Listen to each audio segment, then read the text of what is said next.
نبی اکرم صلی اللہ علیہ وسلم نے ایک مرتبہ 3 دفعہ قسم کھائی،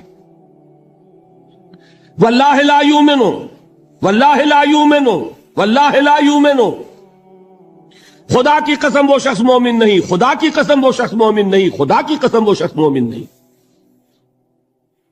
واقعہ یہ ہے کہ ہم تصور نہیں کر سکتے کہ صحابہ کیسے لرز گئے ہوں گے، کانپ اٹھے ہوں گے، کون وہ بدبخت ہے، کون وہ شقی ہے جس کے بارے میں اللہ کے رسول 3 دفعہ قسم کھا کر فرما رہے ہیں کہ وہ صاحب ایمان نہیں۔ قیل من یا رسول اللہ، کسی نے ڈرتے ڈرتے پوچھا ہوگا اے اللہ کے رسول کس کے بارے میں ارشاد فرما رہے ہیں؟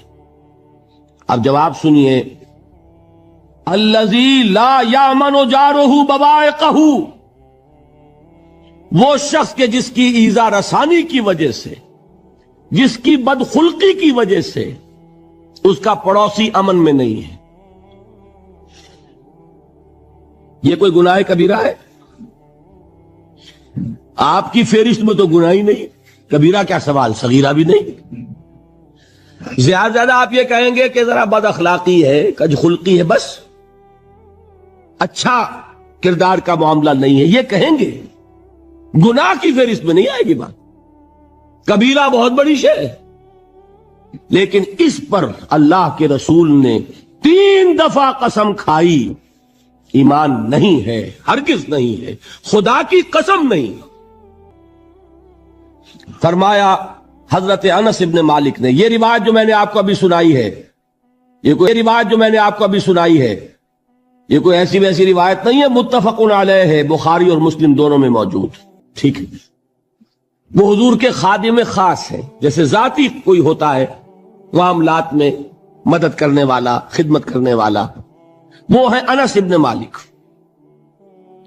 کیونکہ ان کا تعارف ہو گیا ہے رضی اللہ تعالیٰ عنہ، تو ایک بات پہلے اور سنا دوں، جو بچہ اپنے اس بچپن سے لے کر 9 برس کی عمر تھی جب آئے حضور کے پاس، انتقال کے وقت عمر کتنی ہوگی؟ 19 برس، 10 برس حضور کی خدمت میں رہے۔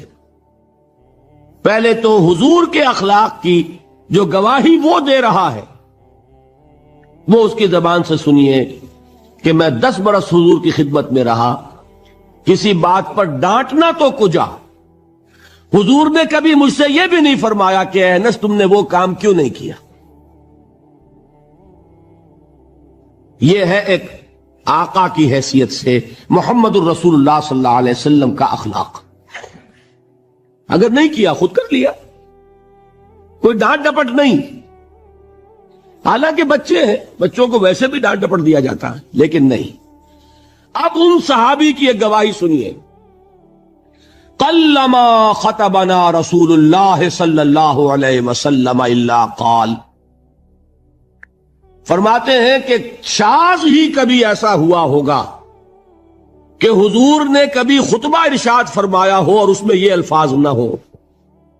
الفاظ سمجھ رہے؟ جب بھی خطبہ دیتے تھے آپ یہ الفاظ ضرور فرماتے تھے، شاذ کبھی رہ جائے تو رہ جائے، قلما خطبنا رسول اللہ صلی اللہ علیہ وسلم الا قال، کیا فرمایا؟ لا ایمان لمن لا امانت لہ ولا دین لمن لا عہد لہ، جس شخص میں امانت داری نہیں اس کا کوئی ایمان نہیں، جس میں ایفاء عہد نہیں اس کا کوئی دین نہیں۔ بنا پھرتا ہو وہ دیندار، بنا پھرتا ہو وہ صاحب ایمان اور امتی حضور کا، امانت داری نہیں تو ایمان نہیں، ایفاء عہد نہیں تو دین نہیں۔ کس کا فرمان ہے؟ کسی آج کے زمانے کے مفتی کی بات نہ سمجھ لیجئے گا کہ جس کو آسانی سے آپ چاہیں تو رد کر دیں، یہ محمد الرسول اللہ صلی اللہ علیہ وسلم کا فرمان ہے۔ پھر ایک متفق علیہ روایت بخاری اور مسلم کی، راوی پھر کون ہے؟ ابو ہریرہ رضی اللہ تعالیٰ عنہ، فرماتے حضور نے ارشاد فرمایا لا یزنی الزانی حین یزنی وہو مومن ولا یسرق السارق حین یسرق وہو مومن ولا یشرب الخمر حین یشرب وہو مومن، کوئی زانی حالت ایمان میں زنا نہیں کرتا۔ کیسے ممکن ہے؟ ایمان ہو اور زنا ہو جائے، پھر وہ ایمان دھیلے کا ہوا؟ کیا قدر و قیمت اس ایمان کی؟ وہ تو اٹھا کر پھینک دینے کی چیز ہے۔ ایمان اور اخلاق پہ اثر انداز نہ ہو، ایمان اور کردار کو نہ بدلے، ایمان اور عمل کو نہ بدلے تو کس مرض کی دوا؟ پھینکو اٹھا کر۔ نہیں ممکن کہ ایمان ہو اور زنا ہو، نہیں ممکن کہ ایمان ہو اور چوری ہو۔ لا یسرق السارق حین یسرق وہو مومن، کوئی چور حالت ایمان میں چوری نہیں کرتا، کوئی شرابی حالت ایمان میں شراب نہیں پیتا۔ ولا یشرب الخمر حین یشرب وہو مومن، کوئی شراب پینے والا وہ مومن نہیں ہوتا جب وہ شراب پی رہا ہوتا ہے، اس وقت اس کے دل سے ایمان نکل جاتا ہے۔ اب دیکھیے یہاں کیا میں نے کل بتایا تھا نا، مغالطے کیا ہو گئے؟ مغالطے یہ ہو گئے کہ اس کو سمجھ لیا قانونی بات، یہ قانونی بات نہیں ہے، وہ قانونی ایمان کی بات نہیں ہو رہی، یہ حقیقی ایمان کی بات ہو رہی۔ قانونی ایمان کی بات ہو تو یہ کافر ہو گیا، پھر کافر نہیں ہے۔